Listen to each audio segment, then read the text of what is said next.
Like करें, उसके बाद सब्सक्राइब करें और बेल आइकन को दबाएं ताकि हमारे वीडियोस आप तक सबसे पहले पहुंचे।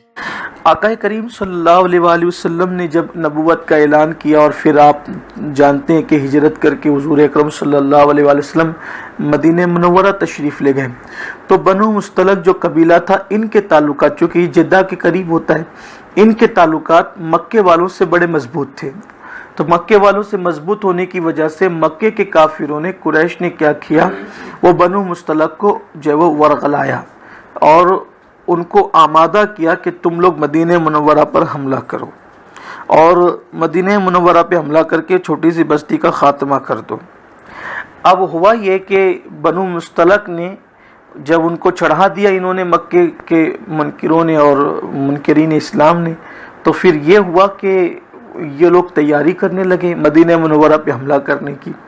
इसलिए कि मदीने मुनव्वरा के फाका कशों को, मदीने मुनव्वरा के बोरिया नशीनों को, मदीने मुनव्वरा के जो वो भूख और प्यास की शिद्दत अल्लाह के लिए उठाने वाले उन अल्लाह के दरवेशों को लोग माज़अल्लाह हकीर समझते थे और किसी काबिल नहीं समझते थे। तो जिसके मन में आता था वो तैयारी करता था मदीने मुनव्वरा को कुचलने की, लेकिन अल्लाह तबारक व तआला ने उन अल्लाह के शेरों को वो ताकत और क़ुव्वत अता की थी और वो ईमानी जज्बा अता किया था कि फिर वो जिधर रुख करते थे तो फिर उधर जो है वो कैफर किरदार तक पहुंचा देते थे। तो ऐसा ही हुआ, जब कुरैश मक्का ने उनको वरगलाया बनु मुस्तलक को, तो वो तैयारी करने लगे बड़े पैमाने पे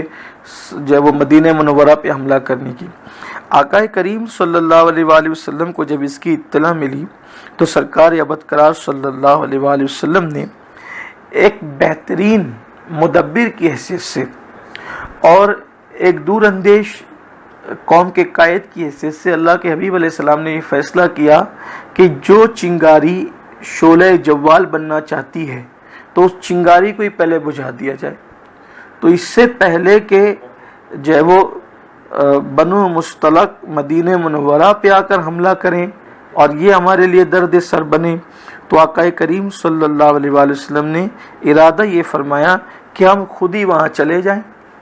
और जा करके हम खुद ही जो है वो उस चिंगारी पर पानी डाल दें।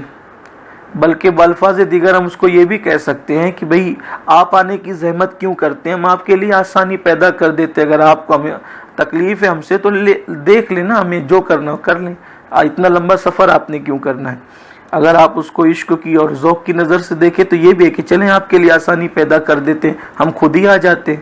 अल मुख्तसर के आका करीम सल्लल्लाहु अलैहि वसल्लम जब तशरीफ़ लाए और इत्तेफाक से बनु मुस्तलक जो गज़वा है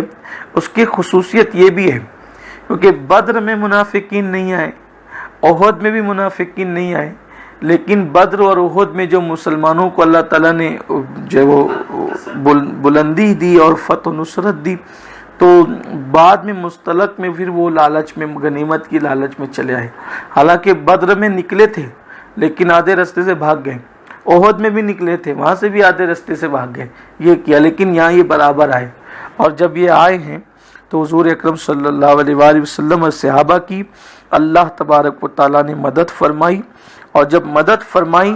तो फिर हुआ ये कि आका करीम सल्लल्लाहु अलैहि वसल्लम को जब वो बहुत बड़े पैमाने पर माल गनीमत मिला। हालांकि कोई बहुत लंबी चौड़ी जंग नहीं हो सकी,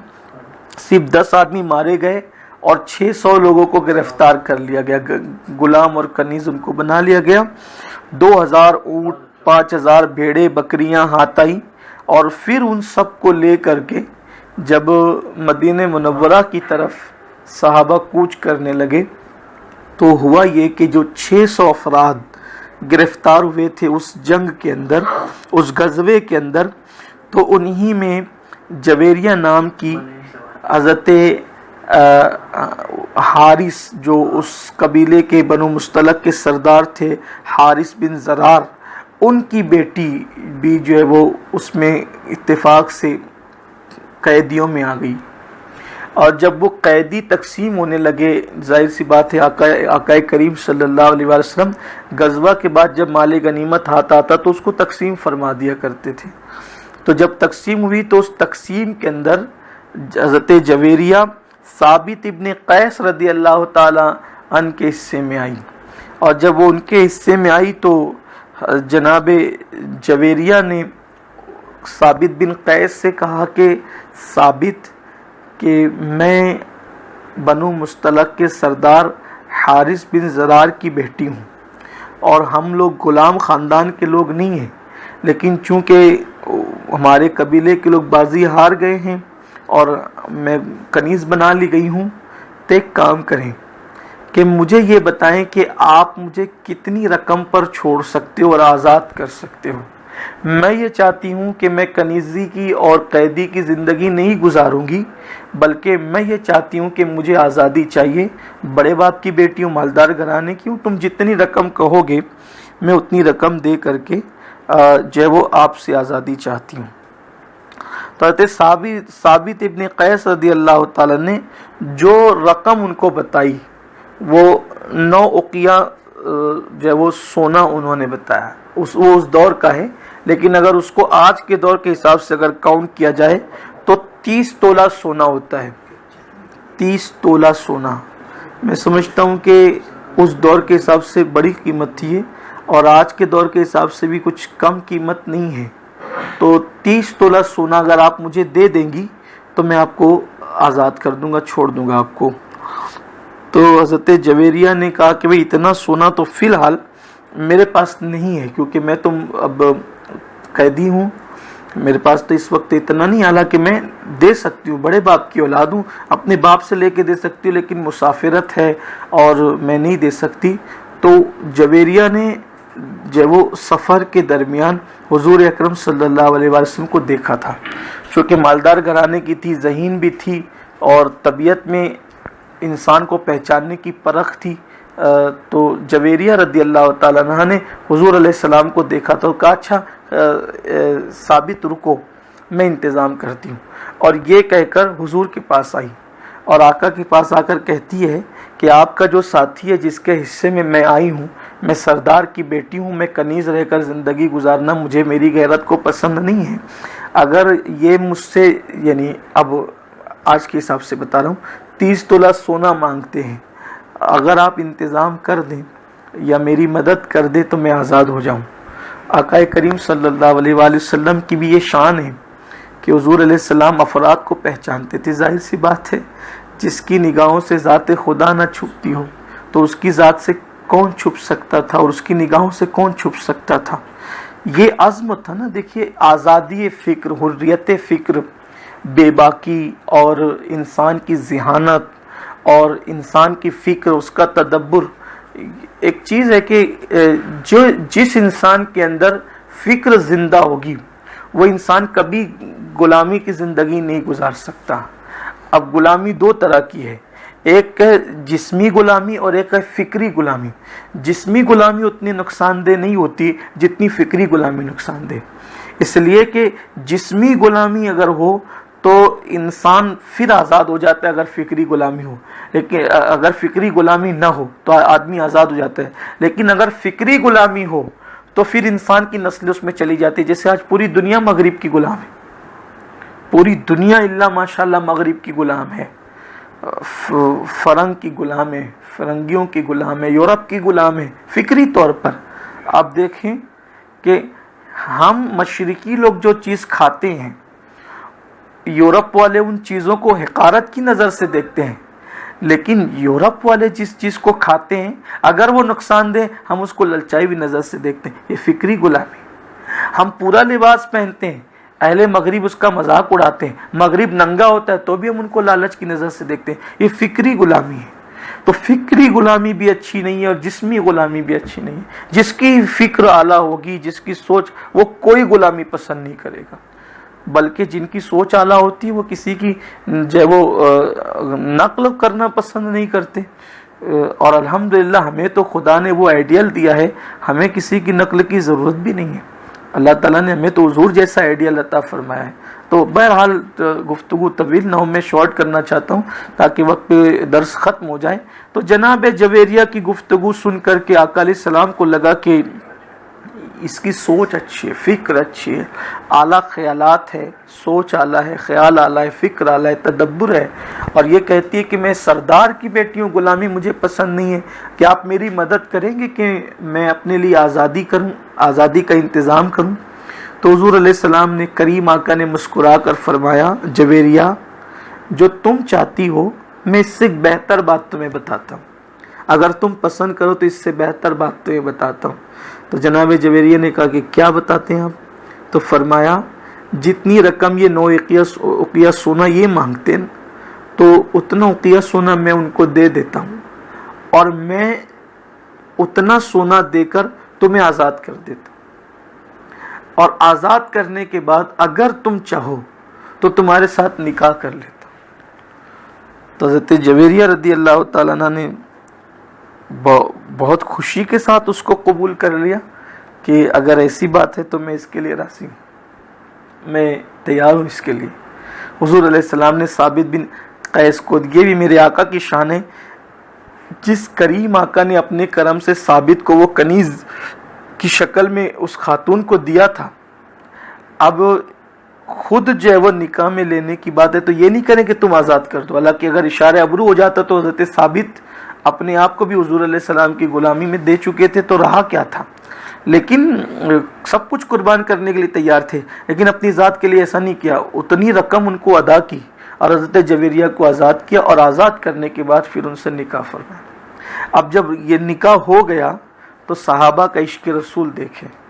جب نکاح ہو گیا تو صحابہ کرام نے آپس میں بات کی کہ یہ جویریہ حضور کی بیوی ہو گئی، اور جویریہ کے والد جو قبیلہ بنو مستلق کے سردار ہے یہ حضور کے سسر ہو گئے، اب یہ ہو گیا حضور کے رشتہ دار، اور یہ سب کے سب لوگ جو 600 غلام بنا کر ہم لے کر جا رہے ہیں تو یہ سب تو بنو مستلق کے لوگ ہیں، اور اب یہ حضور کے رشتہ دار ہوں گے، حالانکہ مسلمان نہیں ہیں اور وہ بھی خون کے رشتہ دار نہیں ہیں، صرف سسرالی رشتہ جڑا ہے اور وہ مسلمان نہیں تھے۔ صحابہ کا عشق رسول، صحابہ نے فیصلہ کیا جو حضور کا رشتہ دار ہو گیا وہ ہمارا غلام نہیں رہ سکتا، انہوں نے سب کے سب آزاد کر دیے، 600 کے 600 سب کو آزاد کر دیا، اور وہ جو 2000 اونٹ، 5000 بھیڑے بکریاں جتنا سب تھا وہ سارا مال غنیمت واپس کر دیا۔ ادھر یہ سب واپسی کا انتظام ہو رہا تھا اور ان کو آزاد کیا جا رہا تھا، ادھر جناب حارث کو پتہ چلا کہ حضور اکرم صلی اللہ علیہ وسلم میری بیٹی کو بھی کنیز بنا کر لے گئے، تو وہ بہت سارے اونٹ اور سامان لے کر کے اپنی بیٹی کو چھڑانے کے لیے نکلے۔